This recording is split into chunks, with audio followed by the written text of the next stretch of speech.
What's up everybody? Aujourd'hui, je vous parle d'acheter ou de vendre. En premier, la question que tout vendeur se pose quand ils veulent vendre. Là, ils se demandent, est-ce que avant de vendre, je ne veux pas me retrouver sans toi? Est-ce que je devrais acheter ou dans le marché actuel, c'est pas possible? Après ma barre, on va commencer par décortiquer les étapes de la vente et de l'achat rapidement. Donc, l'achat, c'est quoi les étapes? Premièrement, c'est de décider si jamais vous voulez faire affaire seul ou avec un agent immobilier pour vos recherches. Par la suite, l'établissement de vos protocoles de l'agenda, donc les recherches où vous voulez trouver votre propriété, quel secteur, qu'est-ce qui est important pour vous.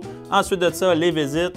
Et dernièrement, l'offre d'achat. Une fois qu'on a une offre d'achat acceptée avec le vendeur, dans le fond, on a une entente, un engagement entre l'acheteur et le vendeur qui, elle, est conditionnelle à inspection, financement, etc., etc. Et par la suite, on déménage. Ça, c'est les étapes pour l'achat. Pour la vente, maintenant, on a les étapes sont un petit peu plus... sont similaires, en fait, à savoir est-ce que vous voulez travailler par vous-même ou avec un agent.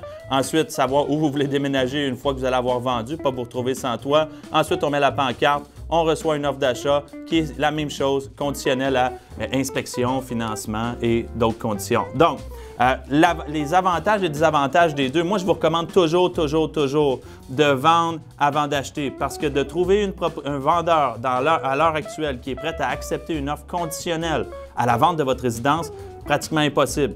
Deuxième des choses, s'il l'accepte, ça veut dire que, un, il n'y a pas d'activité sur sa propriété ou que, deux, il sait que son prix qu'il vous le vend est beaucoup trop élevé puis qu'il est prêt à attendre le temps que vous vendez votre propriété juste pour avoir le magot à la fin. Là. Donc, c'est un signe. Là. Si un vendeur accepte une offre conditionnelle à la vente, ça, c'est les signes. Vous devez vous poser des questions. Est-ce que je paye trop cher la propriété? Est-ce qu'il n'y a pas d'activité? Pourquoi est-ce qu'il n'y a pas d'activité sur sa résidence? Sinon, il n'accepterait pas une offre conditionnelle à la vente. Donc, ça, c'est les avantages et désavantages. De l'autre côté, vous pouvez vendre votre propriété conditionnelle à l'achat d'une autre résidence. Donc, ça se fait.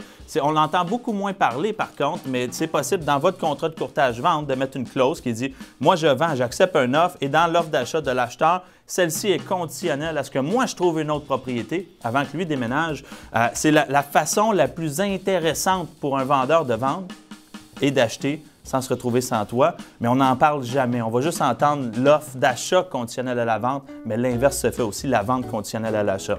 Donc, moi, c'est sûr que dans le marché actuel, je vous recommande la vente conditionnelle à l'achat. Si vous avez la chance de retirer votre condition d'achat ou de vente, bien, dans le fond, de faire la vente de votre résidence, de vous donner un délai suffisant, un délai supplémentaire, exemple de 6 mois, pour trouver une autre propriété, question de tout coordonner, la vente, l'achat, puis que tout rentre un dans l'autre. C'est un peu comme un engrenage. Là, on coordonne les deux ensemble, puis par la suite, on fait le déménagement.